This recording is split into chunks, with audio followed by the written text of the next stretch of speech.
In conjunction with the 50th year anniversary of the Title IX legislation, welcome to North Florida Athletics' Talking Title IX series, where we interview current and former UNF student athletes and staff on the influence of college athletics in their lives and the ongoing impact made by Title IX. Enjoy. A different format, a couple guests today. Head women's soccer coach Eric Faulconer, assistant coach for women's basketball Khadijah Rushdan. Thank you guys for joining. Thank you.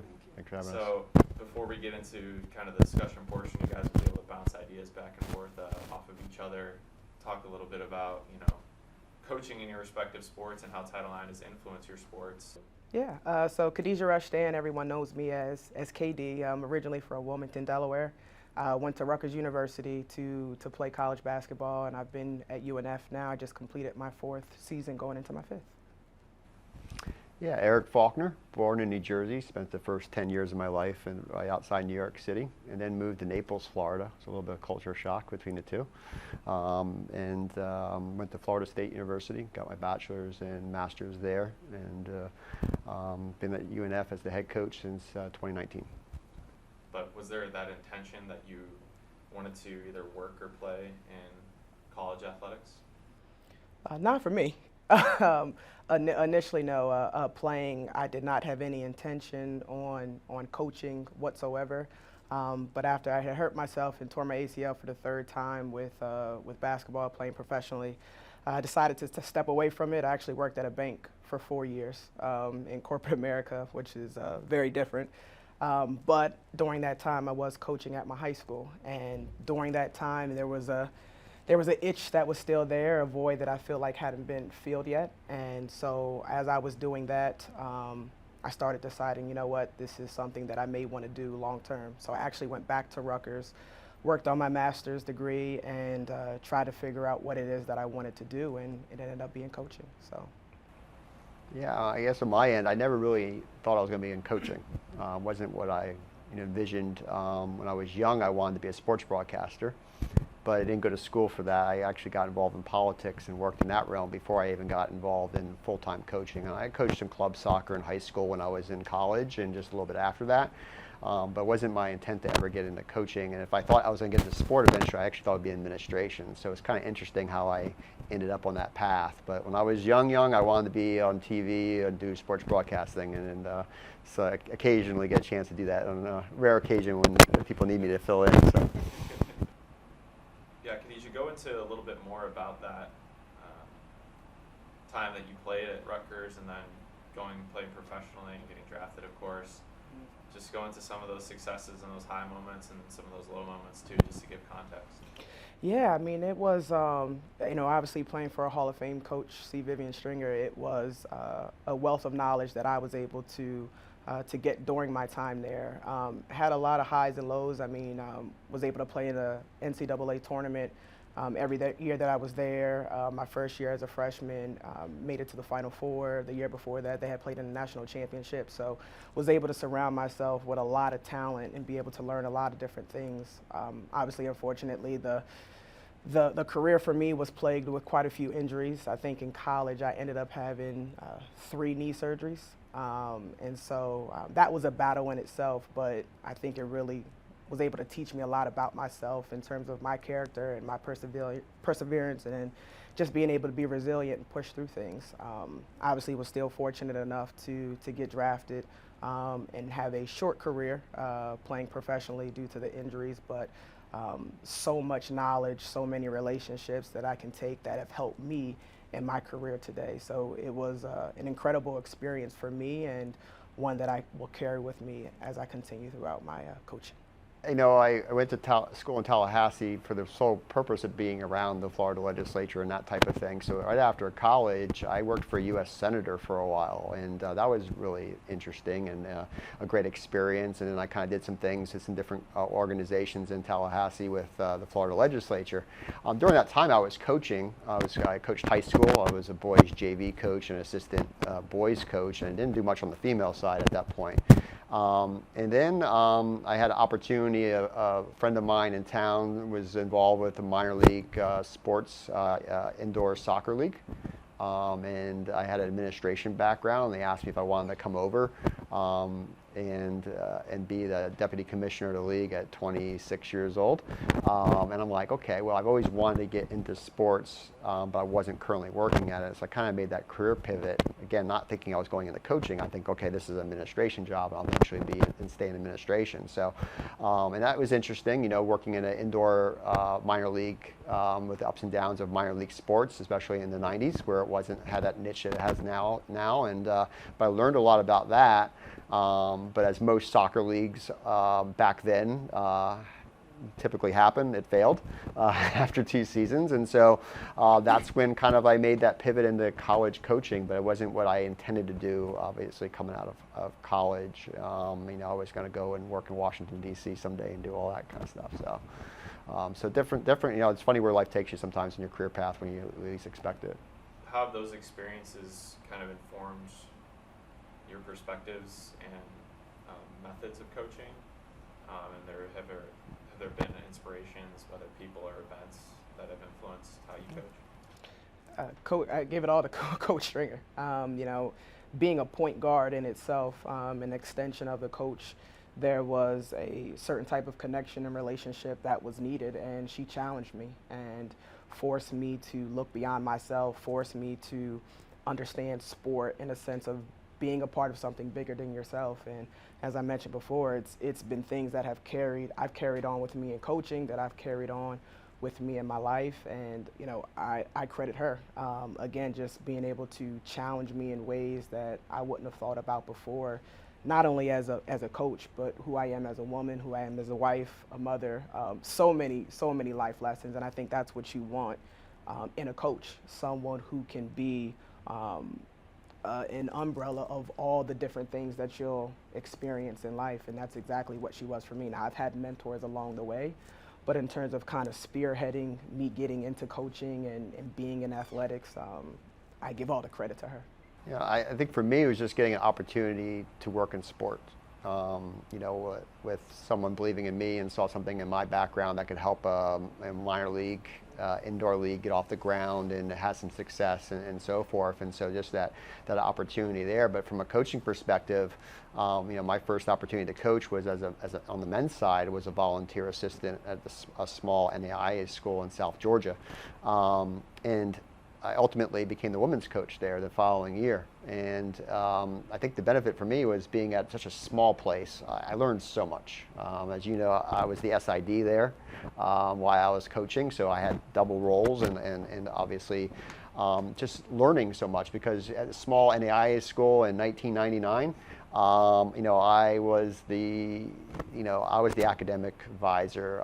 I lined the fields. I was the strength coach. In addition to being the coach, I had a volunteer assistant. So basically, everything was on me. We drove vans, and I drove the players. And so, to kind of get that experience, I wouldn't trade it for the world. I think it really influenced who I am today. Is just that I'm willing to do whatever it takes. I think, you know, to be successful. And just because I started at somewhere where that's what it took to be successful, is you had to invest in yourself and believe in yourself, but be willing to do whatever it was. If it was cleaning the locker room or taping an ankle, that's what we did. And so I think that really influenced me and kind of created my coaching philosophy. And we didn't have a lot there, and we became very family orientated, I think, in our program, because that's, you know, we had each other. You know, I think that was the most important thing for us, is we just didn't have a lot of support. So we just kind of created this atmosphere to family, and I found that's who really was true to who I was as a coach. Because when you're a young coach, you start reading books about other coaches, and you're trying to emulate them. And I think you can find things from other coaches, but eventually you got to find your own identity and what works for you. And I think that was kind of that evolving process for me, is that I think starting off at Thomas University and having those hands-on experiences and really being pretty much doing everything really helped me later on in my career kind of evolve to who I am today as a coach. Women's basketball and women's soccer have been huge sports. How has Title IX specifically impacted your respective sports, from your opinions? I think just from a women's basketball standpoint, just exposure and opportunity in itself. Just the opportunity to play and to get scholarships and to get an education and to play a sport and have an opportunity to do something that women like myself love and enjoy and have been passionate about. And I think there's still a ways to go. Obviously, we've just celebrated 50 years and whatnot, but there's been progress made. Whether you're talking about the March Madness branding with the NCAA tournament, or you're simply talking about the teams going from 64 to 68. So when you talk about expansion from that standpoint, you're talking about exposure. You're giving these young women a platform to be able to express themselves in a way that allows them to show what they're passionate about. And so I'm incredibly thankful for it, because obviously with Title IX, it's given me an opportunity to play the sport that I love, and then even coach.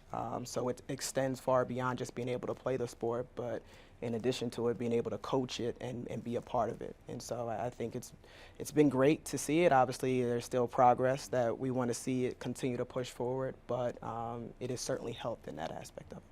As a youth in New Jersey, I didn't see a lot, even with Title IX passages, and I've been watching a lot of documentaries lately, just learning about those athletes prior to that and also during the time period, and just getting that opportunity to participate. But I didn't see a lot of female sports, and I mean, honestly, even through high school, we had teens obviously, but it was like there was still this emphasis on male sports, and even in the 80s and 90s. And so, but I don't think, for me, the '99 group that won the World Cup for the U.S. Women's national soccer team was my first year in coaching. And what they did, Mia Hamm and Julie Foudy and Brandy Chastain and Tiffany Milbred, and there's tons of others, that really put U.S. soccer at the forefront, which is where we are today. I always say we are so good at soccer in this country because of Title IX. We had college soccer when no one else in the world was playing women's soccer. And we had, other than maybe a handful of countries. And so we had this massive advantage for our female athletes to participate in our sport. And that '99 group was like, it was the culmination of that period of time, because the great documentary was that, they wanted to have this in small venues, and they were like, no, let's go into Giant Stadium, let's go in the Rose Bowl, let's show that people will come watch women's sports. And they did. They filled those places. I think they were nervous about it. They were not sure when they were driving to Giant Stadium and going this, they were all this traffic for, and 75,000 people are coming to watch women play soccer. And that was my first year in college coaching. And so I think part of the reason our school started it was to kind of build off that momentum. And for me, it was exciting, because it was kind of like, okay, wow, women's soccer is really, at this level in this country, and people are willing to support it. And so I'm always, remember that as being that our first training session was several weeks after they won the gold medal. And they put I don't know what the capacity of the Rose Bowl is, but it's pretty big, and they sold it out. And the same thing with women's basketball. You're seeing these things now on TV, and the softball, and just different. But when I was growing up, those were hard to find, even with players being allowed to be able to, the support being there a little bit more to play. It was hard to find on TV. It was hard to find big crowds like we're seeing today. But I really think in women's soccer, that '99 group, Mia Hamm and the rest of them, really put it on the map, and a whole generation of female girls playing soccer. What do you think about those women's basketball and women's soccer, specifically the sports, has made it possible for them to grow and to, kind of have that strong, unity within it? I think it's the young women who are representing the sport. I mean, I think it starts there with having a platform to speak about it and to advocate for it. And I think that's probably the biggest thing. Is just, I think we are at a stage right now where women are comfortable speaking out about what they feel as though is necessary in order to provide these opportunities and to have these different types of exposure. And I think that's where it starts. It starts with the people who make up these sports, and that's these young women who are using their power of influence to advocate and to speak upon and to really encourage other young women, and even men for that matter, to really support the sport. And I think that's big when you have the people who are most invested in it, when they have a vested interest and they have a love for it, and then now they're comfortable enough to speak out and advocate. I think that's where you get what you're seeing now is the continued growth of the sport, the continued exposure, and so I think that's really where it starts. And there's so many more programs now, and not just at the Division I level, but D2, D3, NAIA, junior college, just opportunities, right? And then I think that's, like again, being 52 years old, when I was younger, there wasn't as many opportunities like that. There wasn't like the opportunities to watch the College World Series in softball or watch the Final Four just on a Friday or Tuesday night, just turn on a game and be able to watch so many different women's sports leagues play and the college and professional level that wasn't available when I was younger. And like now you can watch so much of it, which I think is just going to keep on making the game grow for all women's athletics. But I think basketball and soccer in particular have really had that growth over the years. I think those two sports have had probably the most vocal influencers. In terms of just that in itself, and in terms of just kind of talking about the opportunities and exposure. When I think about it, it's just like basketball and soccer, women professional athletes are just very vocal and okay and courageous about using their platform to kind of speak up about equality in their sports in general. So I remember going to watch someone play, and the women trained at 11 o'clock at night on Friday because that's the only time they can get. And I was like, you got to be kidding me, right? But that was the time that they were allotted. And so nowadays it's not like that, but like there's still so much more ways to go. But basically, I love the fact that she kept on reminding you guys that, hey, a lot of people paved the way for you to be here today. I think that's awesome. I think that struggle too helps though, because it makes you appreciate things more. Like when you realize and recognize that, man, this is tough, or we didn't have these opportunities, or these opportunities, like you have to take a second sometimes to sit back and reflect upon how far we've come, because it's easy to get complacent and think that this is how it's supposed to be, but it wasn't always like this, and so there's appreciation that also comes with it as well. I know that there was just from background on her, I don't know if it was when you were there necessarily, but there's some tough moments in her career with passing of family members, and went through some trying times. I think maybe when Rutgers played at Iowa, I don't know if it was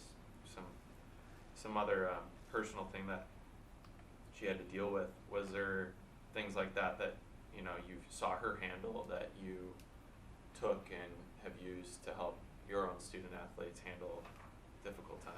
Yeah, I mean, she's dealt with a lot of different things. So I think again for her it was a message of always being resilient and not allowing anyone to see you down or your head down, or if there's a will, there's a way. That's what she would always say. If there's a will, there's a way. And just trying to find a way to accomplish what it is that you want to accomplish, and not allowing anyone or anything or any circumstance hold you from it.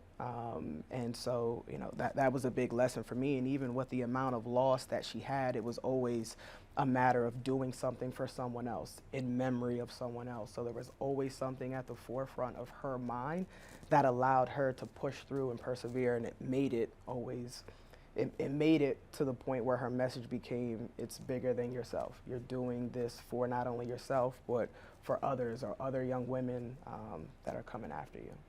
Katie, for Eric, coaching women's soccer as a male, what are some of the things that you've learned or had your perspective changed on? Yeah, I mean, I obviously you're a male in female sports, and so I guess the question for you is, how are you able to lead effectively and find ways to establish the connections and the relationships that you have with your female athletes? Prior to coaching college, I had never coached females, and and I never really thought about the difference, honestly, when I first started coaching. If there was a difference, I coached boys high school, I coached boys club. My first involvement was a volunteer assistant on a men's college team, and then all of a sudden I'm a head coach at 28 years old of a women's team. But I found quickly it fit my personality. That was one thing I just related better. I think guys could be, I found women easier to coach. They wanted to learn, they were willing to learn.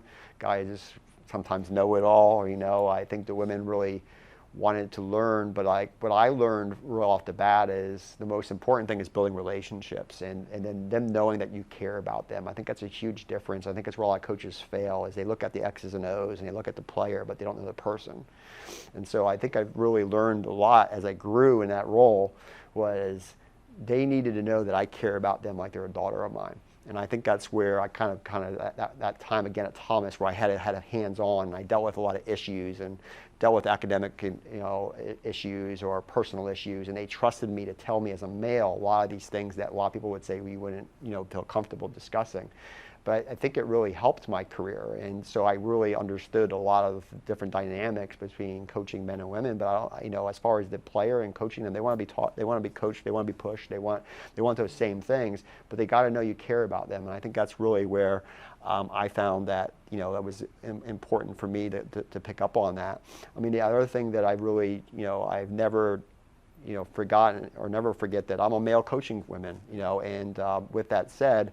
I've always tried to, I feel like current assistant Morgan Lucky here played for me at my school, and she wanted to get involved in coaching, and I saw something in her that she had a passion for it. I'm just trying to get more female coaches involved in the game. We still have a long way to go in that, especially at the club level. We need to get more females coaching club sports and getting them involved and getting experience. But my other assistant Armstrong now is a head coach as well. And you're really just trying to help them grow as coaches and create their own identity as coaches. And then go out into the same profession that I've been so fortunate to work at. But it's like I said, it wasn't for me. It was here you're a coach of a women's team, and then I'm like, okay, well, but I never thought about it that way, and it just kind of evolved a little bit. But I picked up really quickly about building those personal relationships and knowing that if they have a test or they're working on a special project or something's going on in their family, if I know those things and they know that I care and it's sincere, that you can get a lot out of people that way. I think you can get a lot out of anybody that way, but I think that's really what's kind of my philosophy has always been, is just trying to really just invest, but always being understanding that I'm a male coaching female athletes, and I'm fortunate to do so, but I personally would love to see more female coaches. And it's much better than when I first started. It was rare that I coached against a female coach when I first started. And now it's common, but it should be even more common than it is. But I think but as more players play and more people get experience and want to get involved in the coaching, hopefully that will continue to change. As both of your sports, women's basketball and women's soccer, what are some areas within the game that need improvement that you think can be addressed? In regards to publicity of the sport, in regards to opportunity of the sport, in regards to broadcast availability, in regards to marketing availability. All of that. Yeah. I mean, just exposure. I think it's just that it's gotten better, but it's exposure. I mean, if you take for instance, yesterday. Or I don't know when the ESPYs were, but Leah Boston was Defensive Player of the Year, National Player of the Year, and she wasn't invited to the ESPYs. And so just that exposure of being able to put to the forefront women's basketball players or athletes in general that are doing well and that are excelling, and so I think it's the exposure to it and the opportunity to really be able to broadcast what in all the sport has to offer. And not so much the sports, but these young ladies are great people as well, doing great things. And so I think just providing a platform for them to be exposed and to be exposed to the outer world is important and is necessary for the growth. I think getting young people to start, especially young females, to start watching the leagues play. I think it's so important. It's like I'm always talking every time there's a game, I'm like, hey, there's a game on tonight, or there's 5 games on today you can watch, because I think that's important. If we're going to grow it, the sports, I think supporting that obviously from the media side of it is more viewership, more game attendance, those type of things. It's I think that's it's a kind of a fight. I don't know how it is in basketball, but like in soccer, a lot of young female soccer players don't watch the game, and it's like just trying to encourage them to watch the game and encourage them to watch women's soccer as well. I think is important. But this summer, just looking at the opportunities that some of my former players had that didn't exist 20 years ago. One of our current players is playing, her father's Peruvian. She's from Jacksonville. She's playing for Peru's national team. Peru's national team is very, very young. It's just starting there. It's not been around for a long time, and she's part of that now, and she's young and part of that, and I'm excited to see what she can do over the next 10 years, because I think she's going to have a long career with the Peruvian national team. And that's pretty exciting, because for their country, that's kind of it's a grassroots still. They're still trying to play catch up, whereas some other areas of the world, in Europe and the United States and Canada, they've been playing longer.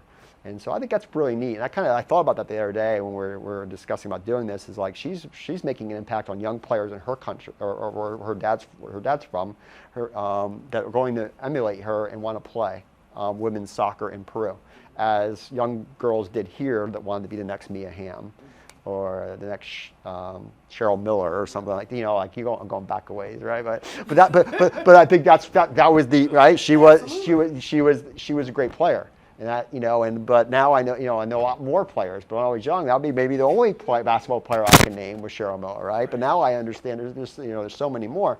But it's there, it's on TV, and I see certain things, certain sports like the college softball and the ratings they got this year, and you're like, wow. They did better than the men's side. In that. But then you start to see that in some of the things that we didn't know about, the different treatment between in the women's tournament, between the men and the women, and the setup and the games, or, at Division II level where the women always play the 5:30 game and the men always play the 7 o'clock game, and our conference flipped that and started doing it every other game, or, making sure that wasn't always the case. Why those decisions are being made, and what can we continue to move that to the forefront. But yeah, I think, it's neat to see where it's going, but also knowing there's so much work to still be done on that side, and just encouraging our student athletes or young people we encounter to keep on pushing that envelope, keep on fighting that fight, and continue for that growth, but support it as well, because you want to talk about equal pay and all those things. You have to support it as well. You got to watch it. You got to go to games. You got to buy the jerseys. You got to do all those things. So those things are going to happen. Those things should happen anyway.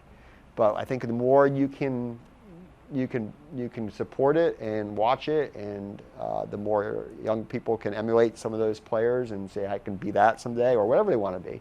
Not just in sport, but just in anything that professionally they like to get into. I think that's a great point in terms of just watching it, because it's an issue that we find too when we're talking to recruits. It's like, or even when I said to them initially when I was doing the whole SWOT analysis, I was like, you could give me an NBA or a WNBA player. And half of them gave me an NBA player. And so I was like, okay, no more. We got to go, give me a WNBA player. And it was hard for them. And then they may have picked someone, and then I go, okay, well, why are you picking that person? Well, and you can't really tell me because they're not really watching.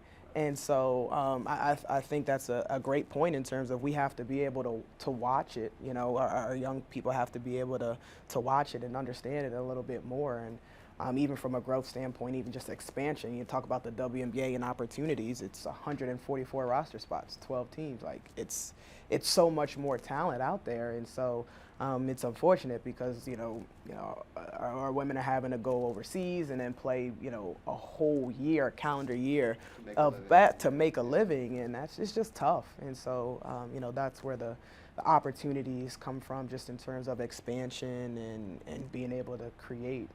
But you even look at though 10, 15, 20 years ago, there wasn't those leagues, and there wasn't, you couldn't find it on, mainstream, TV, ABC, ESPN, you can see those things now. So we've come, like I said, it's just a short period of time, and that opportunities are growing, and I'm curious what it'll look like, 10 years from now, 20 years from now, where we're going to be with it. Yeah, that's an interesting part too. Just ESPN Plus and ESPN 3, really wasn't even a thing until 2009 or so. Yeah. And that's that provides that streamlined experience, because otherwise you have X number of channels and you can only host so many things. You could literally, you could literally watch any. Yes. If I want to watch a women's basketball game on a Wednesday, I could pretty much watch anyone I wanted to watch that's playing that day now, which wasn't possible at one point. And that's just created that, more and more, because again, when I was younger, it was a certain school that got on TV, right? And that, you talked about Linda Hamilton, when they won and came back, no one even knew.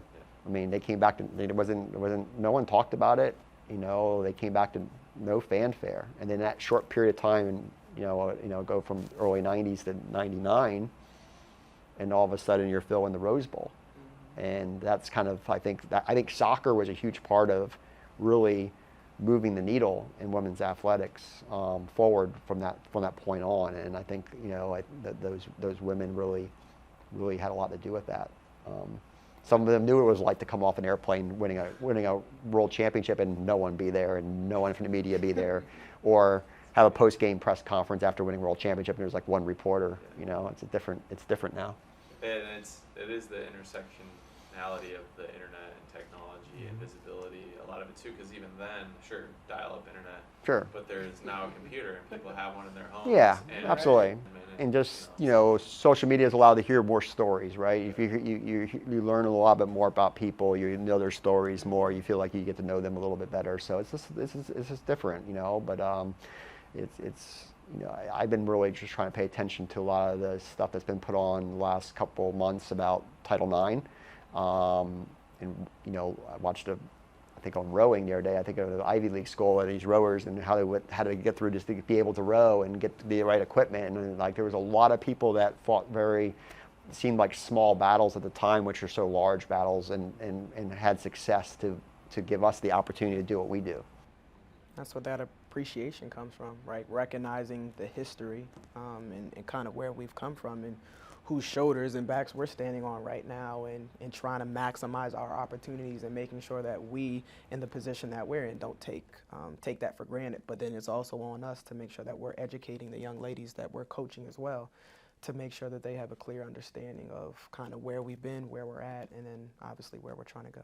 Whether or not you want to end up being ambassadors of a sport and of a profession.